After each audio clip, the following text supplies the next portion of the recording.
Good morning. Are you ready for the rest of the Twits? I think I'm going to finish the book today.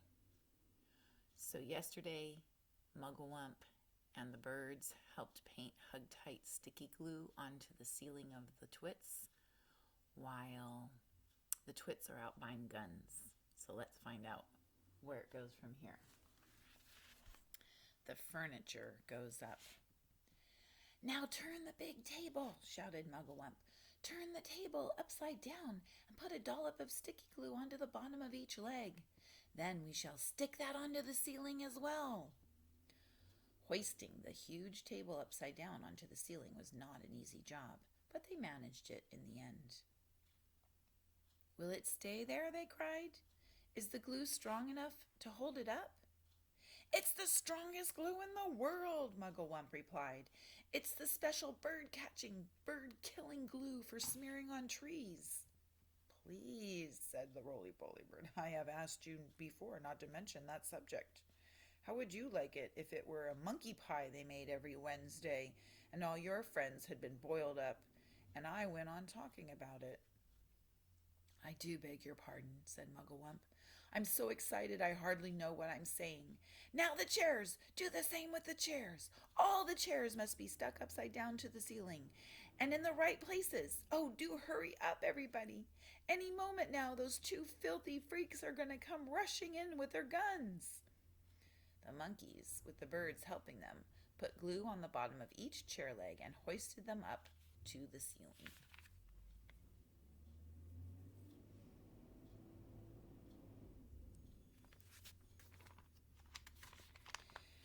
"Now the smaller tables," shouted Mugglewump, "and the big sofa, and the sideboard, and the lamps, and all the tiny little things, the ashtrays, the ornaments, and that beastly plastic gnome on the sideboard. Everything, absolutely everything must be stuck to the ceiling."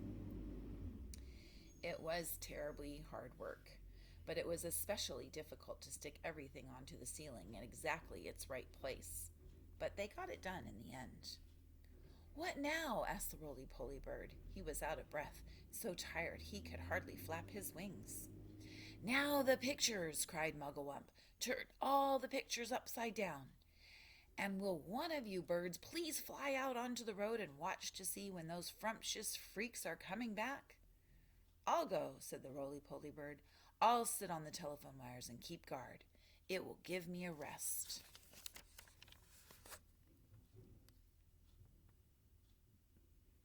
Why do you think they're doing this? Do you have an idea of what Mugglewump's plan is? The ravens swoop over.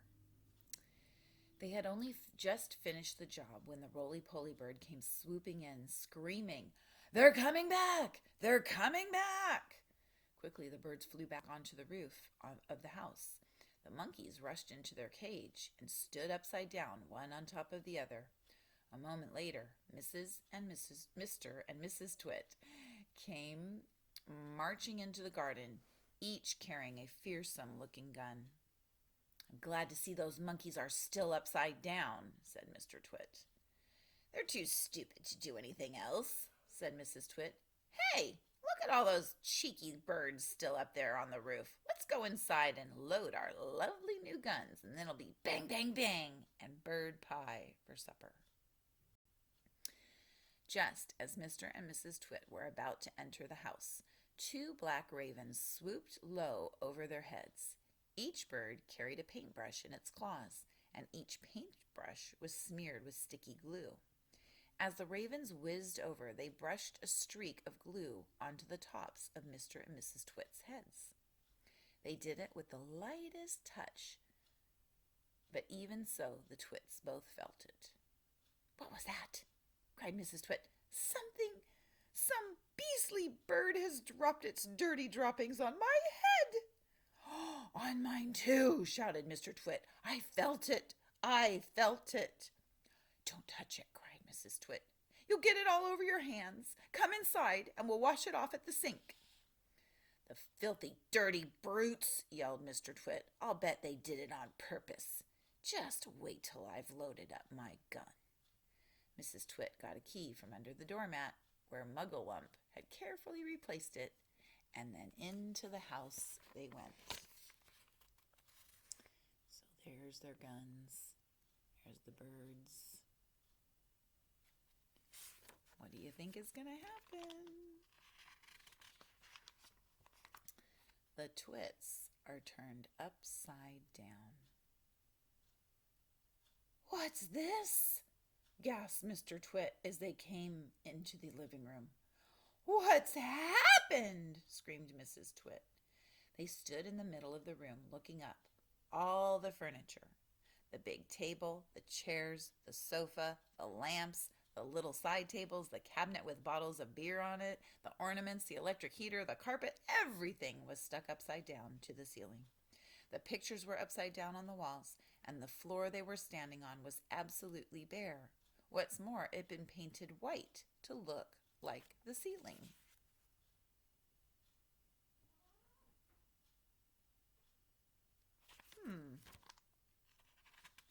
"Look!" screamed Mrs. Twit. "That's the floor! The floor's up there! This is the ceiling. We are standing on the ceiling." "We're upside down," gasped Mr. Twit. "We must be upside down. We're standing on the ceiling looking down at the floor." "Oh, help!" screamed Mrs. Twit. "Help, help, help! I'm beginning to feel giddy." "So am I! So am I!" cried Mr. Twit. "I don't like this one little bit." "We're upside down and all the blood's going to my head!" screamed Mrs. Twit. "If we don't do something quickly, I shall die. I know I will." "I've got it," cried Mr. Twit. "I know what we'll do. We'll stand on our heads. Then anyway, we'll be the right way up." So they stood on their heads, and of course, the moment the tops of their heads touched the floor, the sticky glue that the ravens had brushed on a few moments before did its job. They were stuck. They were pinned down, cemented, glued, fixed to the floorboards. Through a crack in the door, the monkeys watched. They jumped right out of their cage the moment the Twits had gone inside, and the roly-poly bird watched, and all the other birds flew in and out to catch a glimpse of this extraordinary sight.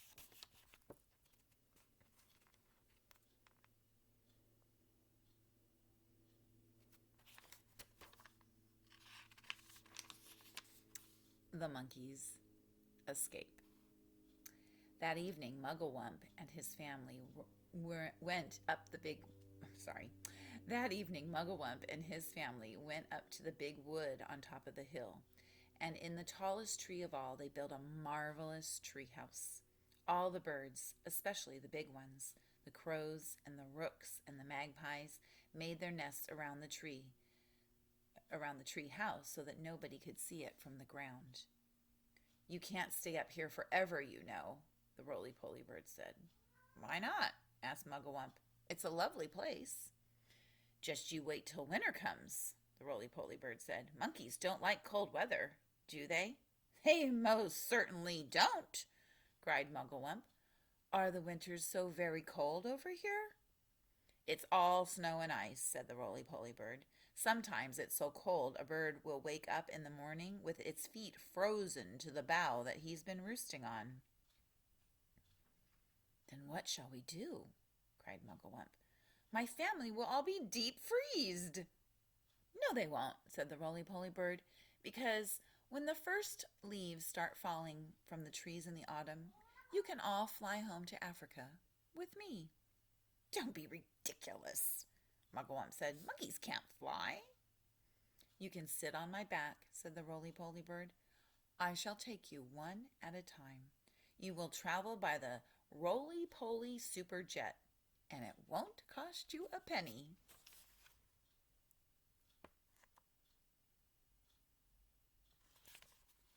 That's a pretty great offer. The Twits get the shrinks.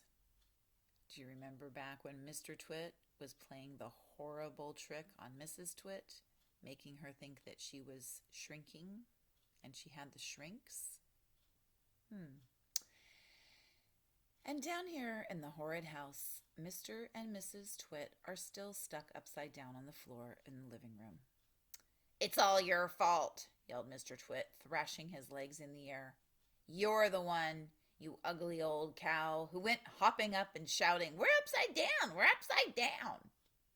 And you're the one who said to stand on our heads so we be the right way up, you whiskery old warthog," screamed Mrs. Twit.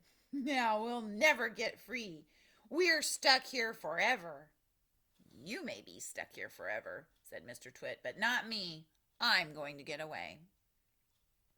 Mr. Twit wriggled and squirmed, and he squiggled and wormed, and he twisted and turned, and he choggled and churned, but the sticky glue held him to the floor just as tightly as it had once held the poor birds in the big dead tree.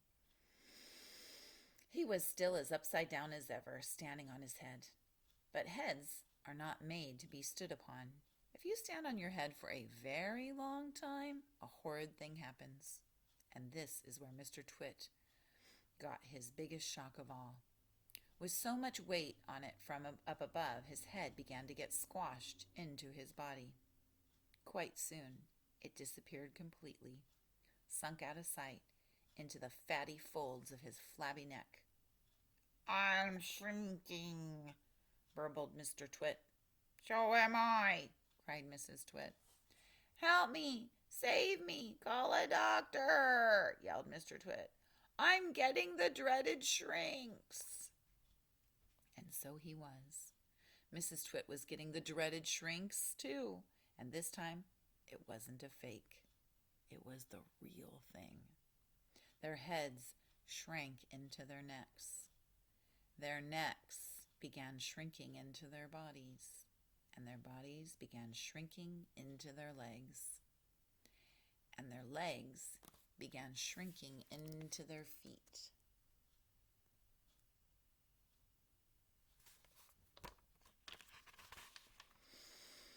And 1 week later, on a nice sunny afternoon, a man called Fred came around to read the gas meter.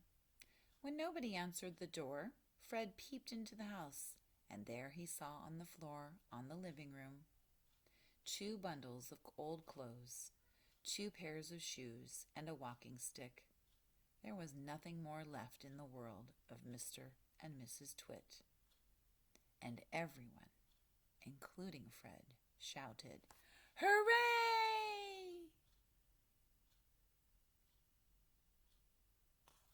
What do you think? Tell me in the comments. Okay, bye. Have a great day, everybody.